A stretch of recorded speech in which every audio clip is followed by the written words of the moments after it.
Aleluya. La palabra de Dios la titulé hoy Defensa de Esteban. Aleluya. Amén. Aleluya. Amén. Entonces ya sabemos que Esteban era un hombre lleno de la presencia de Dios. Ya lo sabemos, ¿cierto? Un hombre lleno de fe. Recordemos que era un hombre que amaba a Dios con todo su corazón. Y aquellos saduceos y aquellos escribas y aquellos sacerdotes lo acusaban de que estaba hablando en contra del templo. Pero yo quiero que por un momentico miremos el templo. Antes de entrar en la palabra, quiero que por un momentico miremos y aprendamos, porque en esta mañana vamos a aprender. El templo, dice el templo normal, el templo estaba hecho con piedras normales, que era parte de la construcción que Dios le había mandado pues al rey Salomón. Entonces el templo normal era un templo con piedritas normales, mientras que el lugar del Sanedrín era un lugar hermoso porque tenía piedras talladas y tenía unas gradas. Eran unas gradas en forma de círculo donde se sentaban esos 71 hombres en los que dice la palabra de Dios. Quiero que ahí primero vamos a mirar números, porque vamos a tener Hechos 7 que va a ser nuestro texto base, pero vamos a mirar números 11, 16 y 17. Aleluya. Aleluya. Números 11, 16 y 17. Aleluya.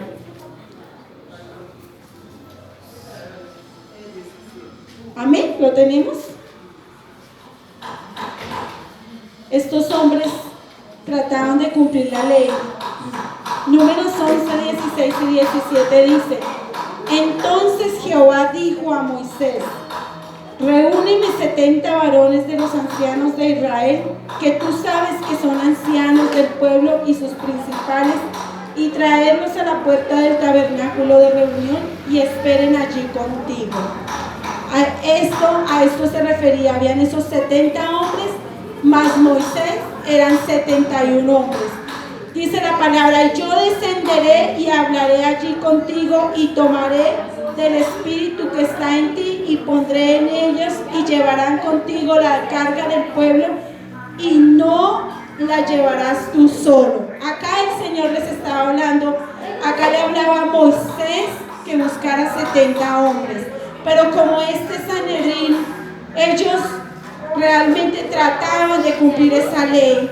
Aquí estos hombres en este lugar, en el Sanedrín, en un lugar hermoso, lleno de piedras de oro, había un círculo en cierto modo, unas gradas que formaban un círculo, y ahí se sentaban todos ellos a predicar, porque ese era el Sanedrín. Amén.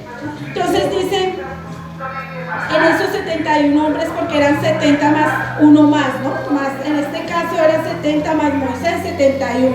Dice, conforme Dios le había dicho a Moisés, esos 70 hombres debían ser llenos de gracia, de poder y del Espíritu Santo. Eso era lo que Dios les había dicho a estos hombres, de que tenían que ser llenos de la presencia de Dios. Pero allá el Sanedrín estaba, porque el templo era un lugar de piedras normalitas, un lugar normal, pero al ladito del templo estaba el Sanedrín. Ese Sanedrín, ese que acusaba a Esteban en ese momento. Pero dice que, ahí aparentemente estaban esos hombres aparentemente llenos de la presencia de Dios, pero más sin embargo tenían un corazón arrogante, un corazón lleno de una terrible arrogancia por el poder, porque ellos querían poder. Y estos hombres estaban llenos, pero de orgullo, llenos de vanidad, llenos de poder, pero poder no el poder de Dios, sino poder maligno. Amén. Entonces dice, ahí estaba el Sanedrín, compuesto por sacerdotes, saduceos y fariseos y ancianos. Ese era el Sanedrín, se componía por todos estos hombres. Y este se llamaba el Concilio de Israel. Por eso dice que a Esteban lo llevaron al concilio. A Esteban lo llevaron a ese concilio, al Sanedrín. Entonces dice que a Esteban se le acusaba por ser blasfemo, porque él estaba diciendo porque él estaba predicando y diciéndole la palabra, y ellos lo acusaban que estaba hablando en contra del templo. Acusaban a Esteban, pero vamos a ver la defensa de Esteban. Ahora sí, vamos a Hechos 7, aleluya. Hechos 7, aleluya. Vamos a mirarlo desde el versículo 1, amén. Amén. Vamos a mirar desde el 7, 1 y 2, dice. Ahí hay un título que dice defensa y muerte de Esteban. El sumo sacerdote dijo entonces, ¿es esto así? Recordemos que hace 8 días mirábamos que este hombre, a pesar de que lo estaban acusando, con ese amor y con esa sabiduría les decían, hermanos, es padres y hermanos, ¿cierto? Con ese respeto.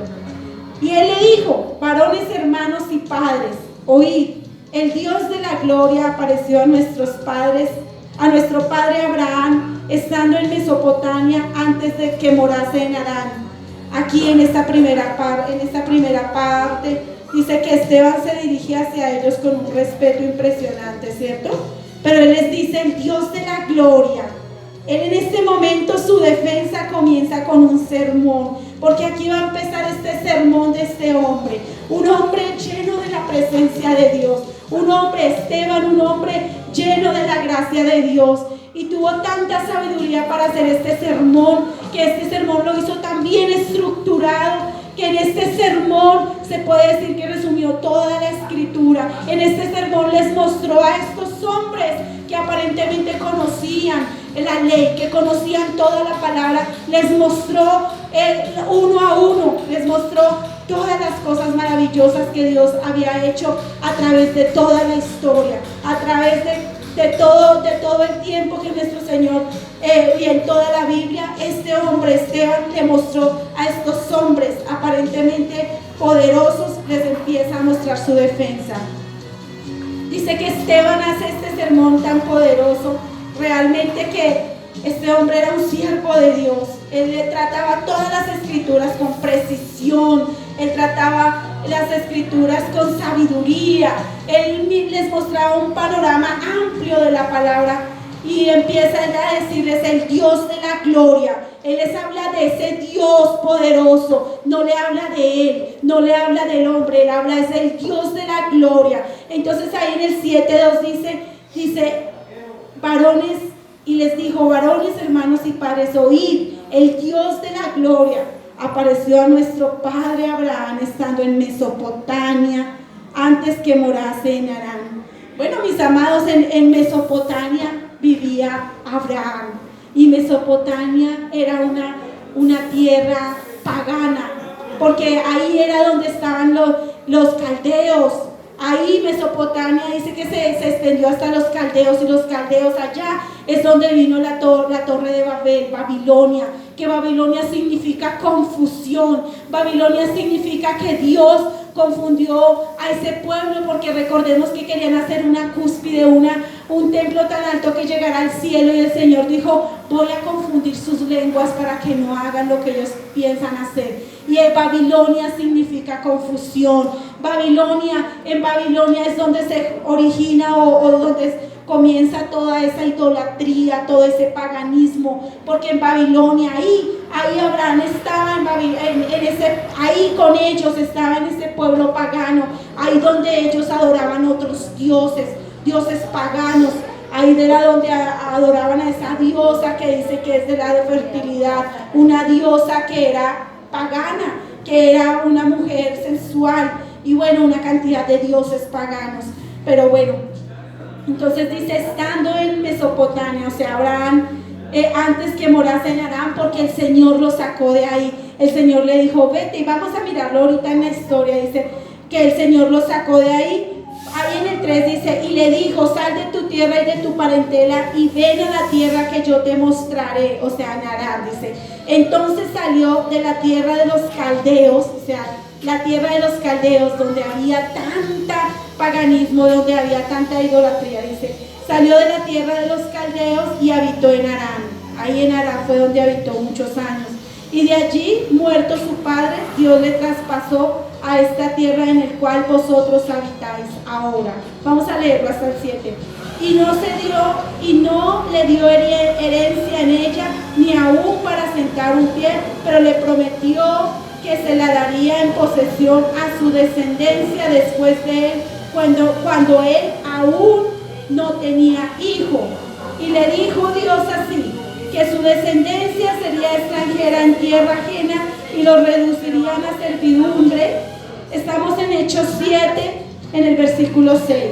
Y le dijo Dios así, que su descendencia sería extranjera en tierra ajena y que los reducirían a servidumbre y los maltratarían por 400 años. Mas yo juzgaré, dijo Dios, a la nación de la cual serán siervos y después de esto saldrán y me servirán en este lugar. Aleluya. Entonces cuando dice que, ahí dice en el 6, y le dijo Dios que su descendencia, ahí cuando Dios le dijo a Abraham que su descendencia sería poderosa, que sería como las estrellas del mar. Abraham no había tenido aún hijo, todavía no había tenido hijos. Abraham todavía era estéril, su esposa Sarai, era Sarai, pero Dios luego le colocó Sara. Y ella no había podido tener hijos, pero Dios le prometió que su descendencia sería poderosa. Pero Abraham, lleno de fe, dijo, Señor, si tú lo dijiste, yo lo creo. Y él le creyó a Dios. Isaac, dice que más adelante, Isaac, cuando tiene a Isaac, su hijo, porque es el hijo de la promesa, Isaac viene y Isaac más adelante tiene también 2 hijos. Anoche yo miraba esa historia y es preciosa, y en algún momento Dios nos dará la oportunidad de poderla traer acá. La historia de Jacob y de Esaú, cuando Isaac, con su esposa Rebeca, sí, era Rebeca, ¿cierto? Era su esposa, ella queda embarazada y dice que dentro de su vientre habían 2 naciones peleando dentro de ella. Estaba Jacob y estaba Esaú. Y Jacob dice que el hijo mayor iba a tener la progenitura, iba a ser la bendición. Entonces dice que desde el vientre peleaban porque nació primero Esaú y Jacob lo cogió del carcañal y salió, como que desde el vientre venía esa pelea entre ellos. Es hermosa esa historia. Y dice que luego Jacob, porque suplantó a su hermano, luego creo que ustedes conocen la historia, que luego el padre le dice que lo va a bendecir, y entonces va él y engaña, o sea, haciéndose pasar por Esaú, y era Jacob. Él pidió la bendición, la progenitura. Y qué hermoso, porque Dios le había llamado Jacob, pero después el Señor le cambia el nombre de Jacob, que significa suplantador. Le cambia el nombre de suplantador por el nombre de Israel. Israel, el hombre que iba a ser el padre de las 12 tribus. Amén. Entonces ahí se desenlaza una historia preciosa. Pero ahí dice, ahí en el 6 dice, y dijo Dios así que su descendencia sería extranjera en tierra ajena y que los reduciría a servidumbre y los maltrataría por 400 años. Ahí el Señor les estaba diciendo lo que iba a suceder. Los iban a tener en servidumbre allá en Egipto, porque, o sea, Esteban empieza a hacer un mensaje también estructurado, que él comienza a decir toda la historia. Entonces cuando dice el Señor, dice ahí, dice la palabra que los reducirían a servidumbre y los maltratarían por 400 años, mas yo juzgaré, dice Dios, ¿no? Dijo Dios, a la nación de la cual serán siervos y después de esto saldrán y me servirán en este lugar. Aleluya.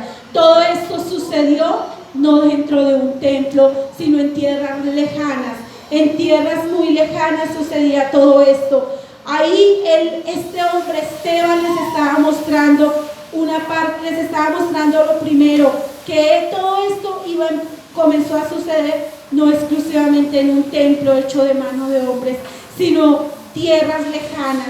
Por eso Dios sacó a Abraham de Mesopotamia y dice que lo trajo, o sea, de Mesopotamia, donde acabamos de mirar, que era tierra pagana, y lo trajo precisamente a la tierra, ¿cierto?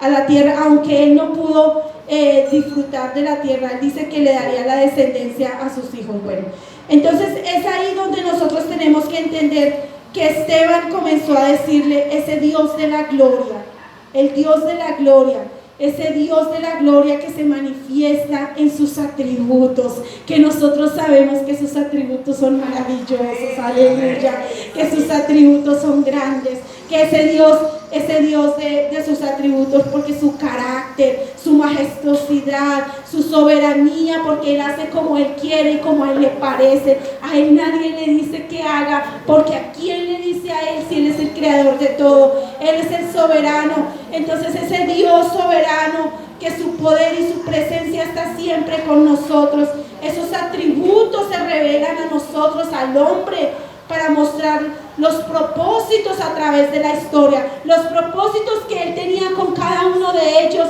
Y cuando aquí Esteban le está mostrando a ese concilio, a ese Sanedrín, le dice el Dios de la gloria, y comienza a hablarles de Abraham, empieza a decirles, miren lo que pasó con Abraham. No, aún siendo viejo, Dios le había prometido un hijo, y aún él no podía tener, pero Dios le dio ese hijo, y de la simiente de él vendría la nación, venía una nación grandísima, la nación donde vendría de esa misma simiente el Hijo de Dios. Aleluya, qué hermoso es Dios.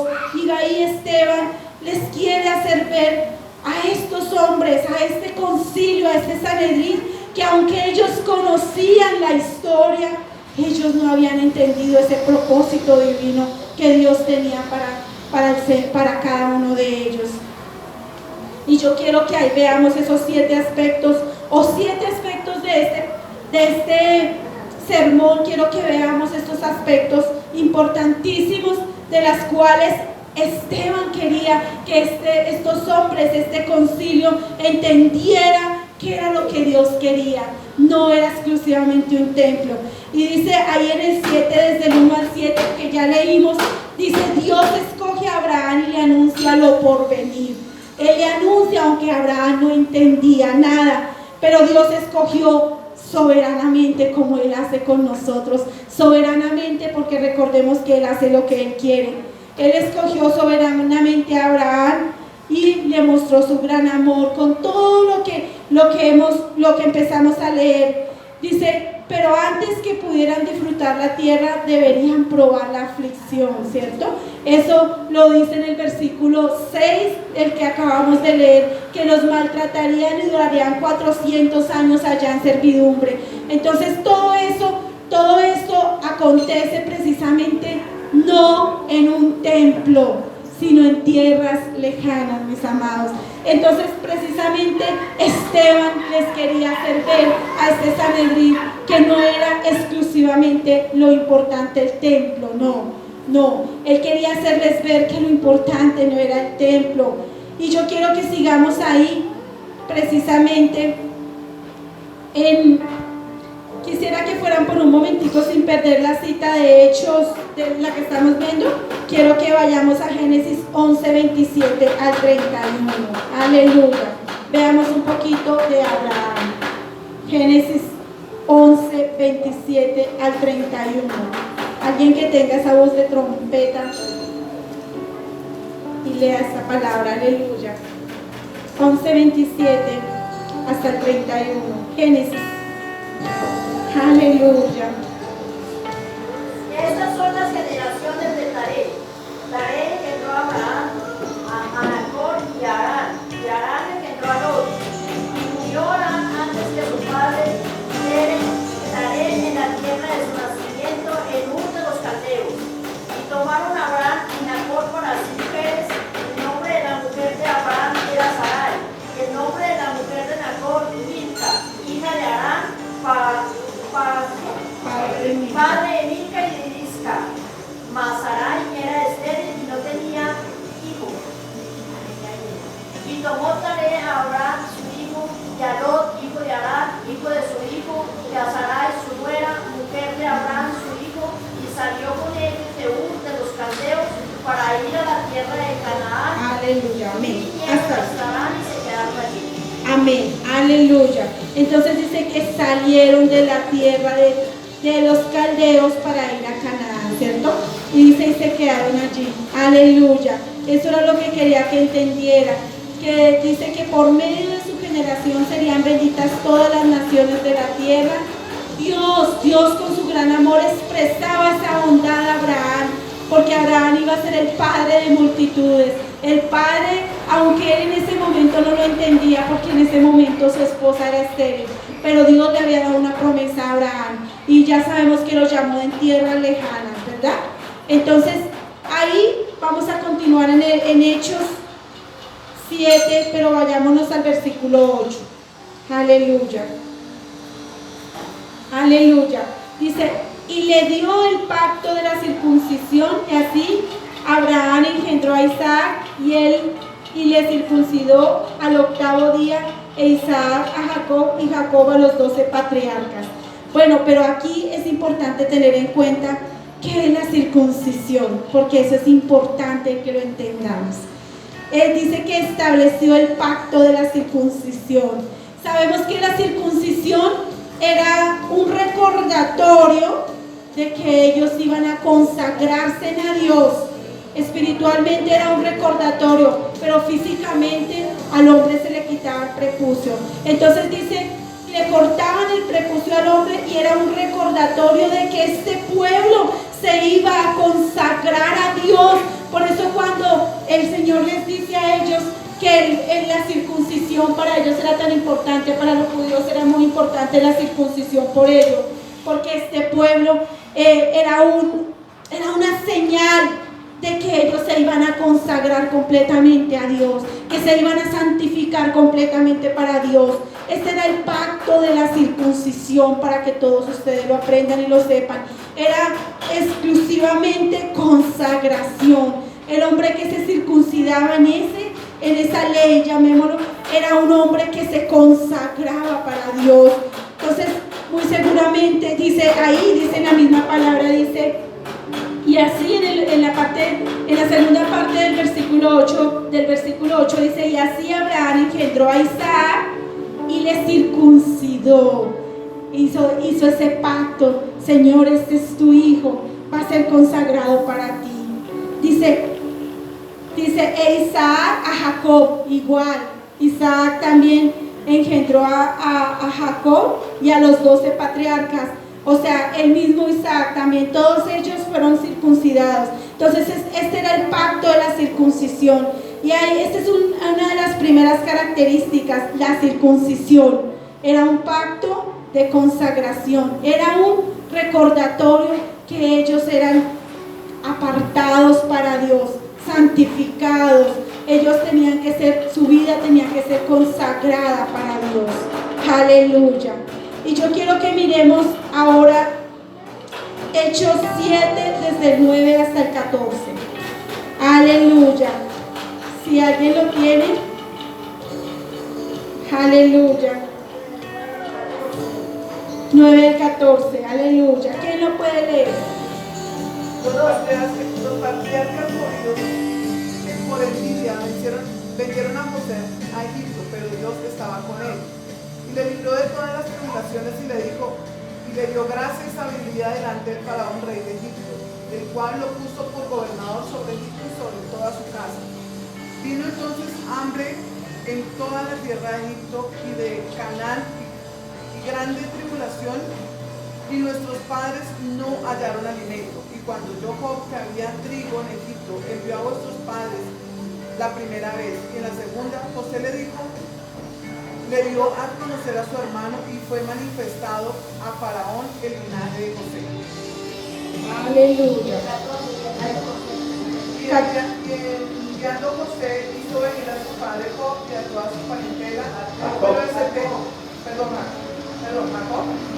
y a toda su parentela, número de 75 personas. Aleluya. Entonces dice que los patriarcas, ¿cierto? Entonces dice los patriarcas, o sea, los 12. Pero ellos en ese momento no entendían el propósito de Dios. Dice que ellos, movidos por envidia por su hermano José, porque este hombre José era el hijo de Raquel, la mujer que amaba a Jacob.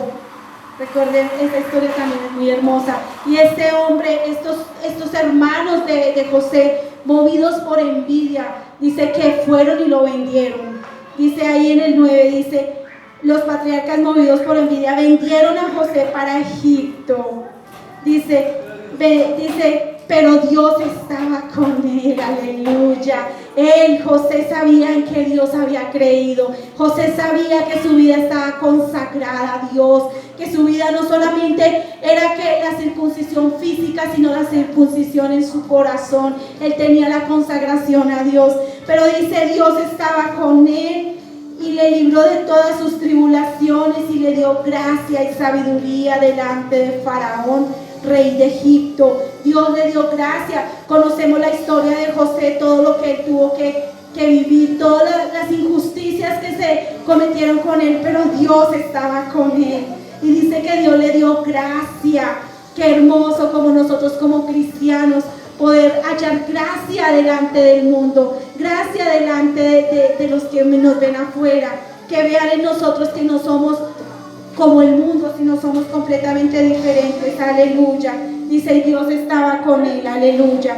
Dice, y le dio gracia y sabiduría delante de Faraón, rey de Egipto, el cual lo puso por gobernador sobre Egipto y sobre toda su casa. O sea, gobernó, fue el segundo gobernador. José, ese hombre que tenía completamente su confianza en Dios, que no le falló a Dios, aunque la tentación estuvo latente ahí, aunque la tentación estuvo ahí, una mujer preciosa, hermosa, pero aún así José decía, aunque nadie me viere, yo sé que Dios me está viendo, yo prefiero agradar a Dios antes que al hombre. Y todo lo que sucedió, todo lo que pasó esa mujer, todas las mentiras que dijo en contra de José, pero Dios estaba con él, aleluya.